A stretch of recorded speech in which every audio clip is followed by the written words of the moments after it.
Picture this, a banquet hall filled with laughter, wine flowing freely, families gathered to celebrate. But beneath the golden goblets and silk tapestries, poison courses through royal veins, one by one they fall.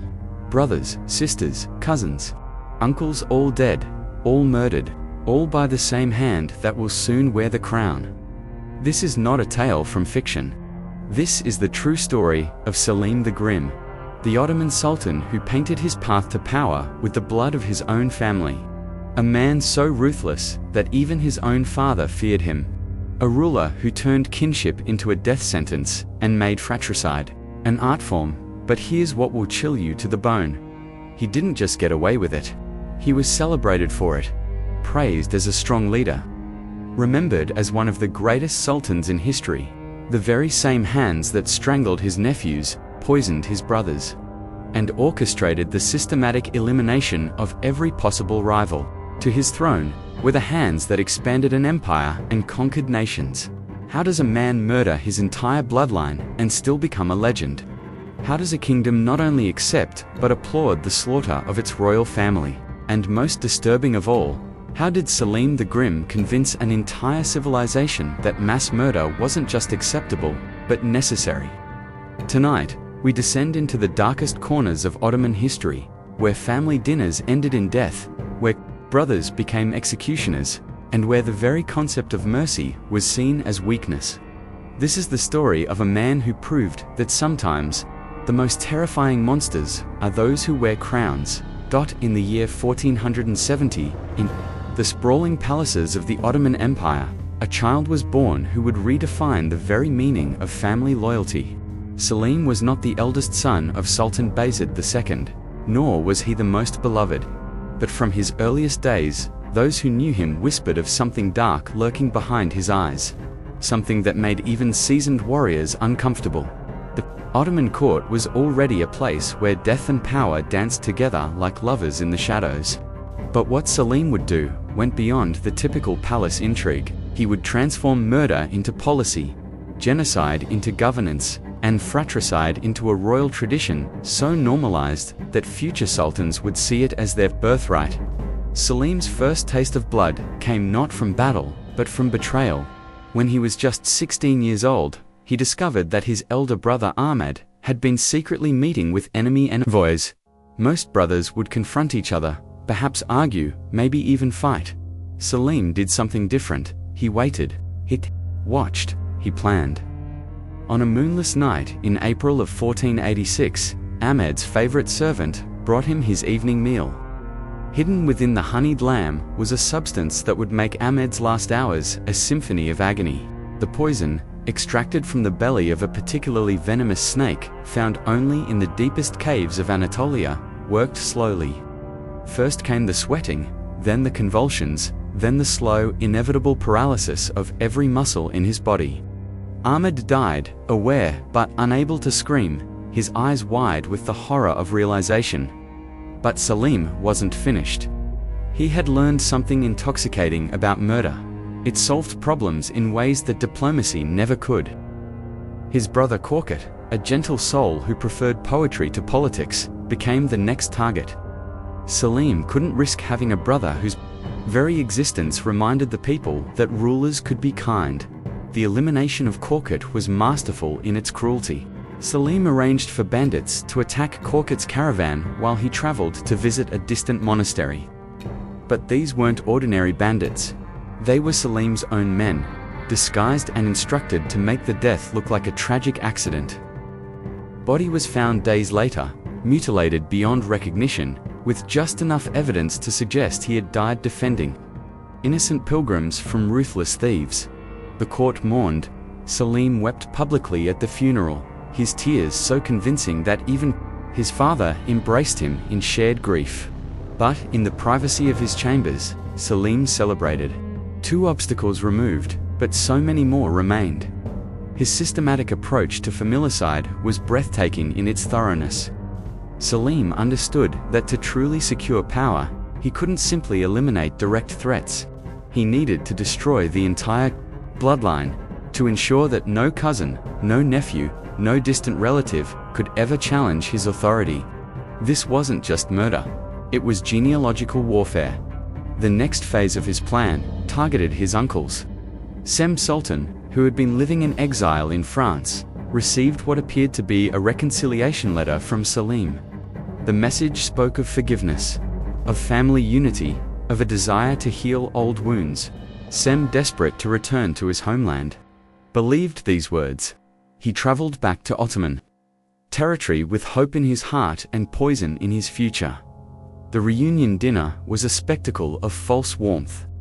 Selim embraced his uncle, spoke of childhood memories, and shared stories of their father's legacy. But the wine had been carefully prepared. Within hours, Sem was writhing in agony, his body betraying him as the toxin destroyed his nervous system. His last words, according to witnesses, were a whispered question: why? But perhaps the most chilling aspect of Selim's rise to power was how he dealt with the children. His young nephews and nieces, some barely old enough to walk, represented future threats to his dynasty. A normal uncle might have simply sent them away, perhaps to live quietly in distant provinces.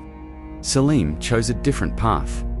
The massacre of the innocents began on a Tuesday morning in spring. Selim's personal guard, men whose loyalty had been purchased with gold and secured with fear, entered the children's quarters before dawn. What happened next was so horrific that even the hardened soldiers who participated would later refuse to speak of it in detail. The youngest victim was barely 3 years old. The oldest was 11. They were gathered in what they believed was a playroom, told they were going to receive special gifts from their uncle. Instead, they found themselves facing men with silk cords and daggers. The method of execution was carefully chosen. Strangulation left no blood, no mess, no evidence that couldn't be easily cleaned away. But Selim's cruelty extended beyond mere killing. He understood the psychological power of fear, and he used it like a weapon. For those family members he decided to keep alive temporarily, he created a climate of terror that was perhaps worse than death itself. His sister Hattis, for instance, was forced to watch as her husband was slowly poisoned over the course of 3 weeks. Each day, she had to serve him his meals, knowing that each bite brought him closer to death. She begged Selim for mercy, offered to exile herself, promised to renounce any claim to power. His response was to make her watch as her children were brought before him, one by one, and made to choose their own method of execution. The psychological manipulation was masterful. Selim would alternate between moments of seeming kindness and sudden brutality. Keeping his victims constantly off balance, he would embrace someone warmly in the morning and have them executed by evening. He would shower gifts upon a relative one day and destroy their family the next. One of his most diabolic innovations was the use of public executions as entertainment. When he finally decided to eliminate his remaining brothers, he didn't simply have them killed quietly. Instead, he orchestrated elaborate public spectacles where the condemned would be forced to confess to imaginary crimes against the state. The crowds would cheer as the executioner's axe fell, not knowing they were celebrating the systematic destruction of their royal family. The method of execution varied according to Selim's mood and his victims' perceived crimes. Beheading was reserved for those he considered honorable enemies. Strangulation was for those who had betrayed his trust, but for those he truly despised, he devised punishments that defied imagination. His cousin, Osman, who had once questioned Selim's fitness to rule, was subjected to a death that took 3 days to complete. Selim had him bound to a wooden frame and placed in a room where hungry rats had been released. The rats, starved for days, would gnaw at Osman's flesh while he remained conscious. The wounds carefully treated to prevent infection and prolong the agony. But perhaps the most terrifying aspect of Selim's reign of terror was how he managed to convince others that his actions were not only justified, but necessary. He was a master of propaganda, able to frame each murder as an act of patriotism, each execution as a service to the empire. He would speak eloquently about the dangers of weak leadership, about how family loyalty could corrupt judgment, about how the empire needed a ruler who could make hard decisions. His courtiers, terrified of becoming his next victims, would nod in agreement and praise his wisdom. Foreign ambassadors, witnessing the efficiency of his rule, would write home about the strength of the Ottoman system. The most disturbing part was how quickly the empire adapted to this new normal. Within months of Selim's rise to power, the idea of a sultan who didn't eliminate his family members seemed almost quaint. The practice became so institutionalized that future sultans would routinely execute their brothers upon taking the throne. Seeing it as a natural part of the succession process, Selim's influence extended beyond mere political convenience. He fundamentally altered the psychology of an entire civilization, making them complicit in his crimes by convincing them that murder was a form of love for the state. Citizens who would never dream of harming their own families cheered as he destroyed his. The international community, rather than condemning these actions, often praised Selim for his decisiveness. European powers, dealing with their own succession crises, saw his methods as brutally effective. Some even attempted to emulate his approach, though few had the stomach to be as thorough as he was. By the time Selim had eliminated every potential rival within his family, the Ottoman Empire had become something unprecedented, a kingdom where the ruler's greatest achievement was the successful murder of everyone who shared his blood, and the most chilling aspect of all was that it worked. The empire expanded, trade flourished, and the people prospered under the rule of a man who had proven that sometimes the most effective way to unite a kingdom is to eliminate everyone who might divide it. But the psychological toll on Selim himself was evident to those who knew him well. As the years passed, he became increasingly paranoid, constantly looking over his shoulder for threats that no longer existed. He had created a world where loyalty was purchased with fear, where love was a weakness that could be exploited, where family was just another word for enemy. His final years were spent in a palace that had become a monument to his crimes. The walls seemed to echo with the screams of his victims, and servants whispered that he would sometimes wake in the night, calling out the names of brothers he had murdered decades earlier. The crown he had secured through genocide had become his prison, and the throne he had claimed through fratricide had become his tomb. As we reach the end of this dark journey through the bloodied halls of Ottoman history, we're left with questions that chill the soul. How does a man become so consumed by power that he views his own family as obstacles to be eliminated?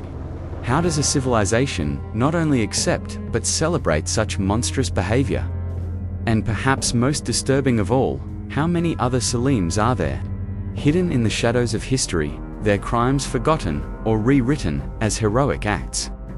Selim the Grim died in 1520 at the age of 49, not from the vengeful blade of a surviving relative, but from what historians believe was stomach cancer. The irony is almost poetic. A man who had poisoned so many others died from something rotting within his own body. But even in death, his legacy of normalized brutality continued.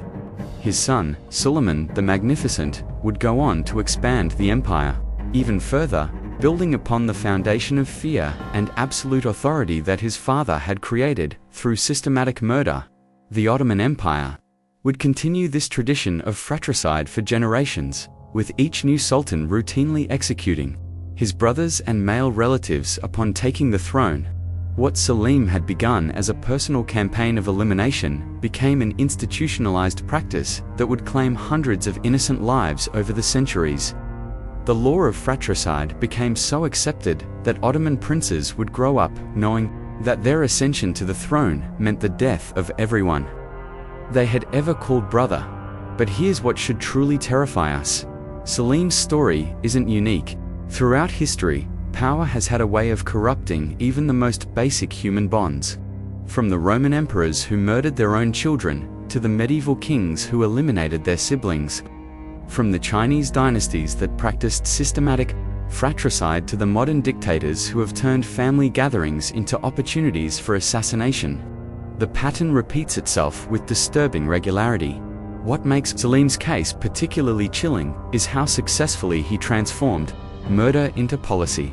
How effectively he convinced an entire empire that genocide was governance, and how completely he normalized the idea that family love was a luxury that rulers couldn't afford. He didn't just kill his relatives, He killed the very concept of family loyalty within his culture. The most haunting aspect of this story is how it reveals the fragility of our moral boundaries. If an entire civilization can be convinced that fratricide is not only acceptable, but admirable, what other horrors might we be capable of accepting? If the systematic murder of innocent children can be reframed as political necessity, what acts of brutality might we justify in the name of greater good? Selim the Grim proved that sometimes the most dangerous monsters are those who convince us that their monstrous acts are actually virtuous. He showed us that evil doesn't always announce itself with fanfare and obvious cruelty. Sometimes it whispers sweetly about necessity, about strength, about the hard choices that leaders must make. Sometimes it wears a crown and calls itself justice. Today, as we navigate our own complex political landscapes, Selim's story serves as a dark reminder of how quickly civilizations can slide from moral clarity into complicit barbarism. It challenges us to examine our own willingness to excuse brutality when it's committed by those we've chosen to follow, and to question whether we're capable of recognizing evil when it's dressed in the robes of authority. The throne that Selim claimed through fratricide became his legacy, but it also became his curse. He had secured power by destroying everyone who might challenge it, but in doing so, he had created a world where genuine loyalty was impossible, where love was a weakness, and where every relationship was poisoned by the possibility of betrayal. In the end, Selim the Grim didn't just murder his family. He murdered the very idea that families were worth preserving, that blood bonds meant something beyond political convenience, that there were some lines that even the most powerful rulers shouldn't cross. He transformed an empire into an orphanage of his own making, where the only family that mattered was the one he had destroyed. So the next time you hear about a leader who claims that extreme measures are necessary for the greater good, remember Selim. Remember how easily an entire civilization can be convinced that murder is mercy, that genocide is governance, and that the most loving thing a ruler can do is eliminate everyone who might oppose them. Because history has shown us that the distance between a family dinner and a massacre can be measured not in miles or years, but in the simple decision to put power above love, authority above humanity, and a crown above the beating hearts of those who once called you brother.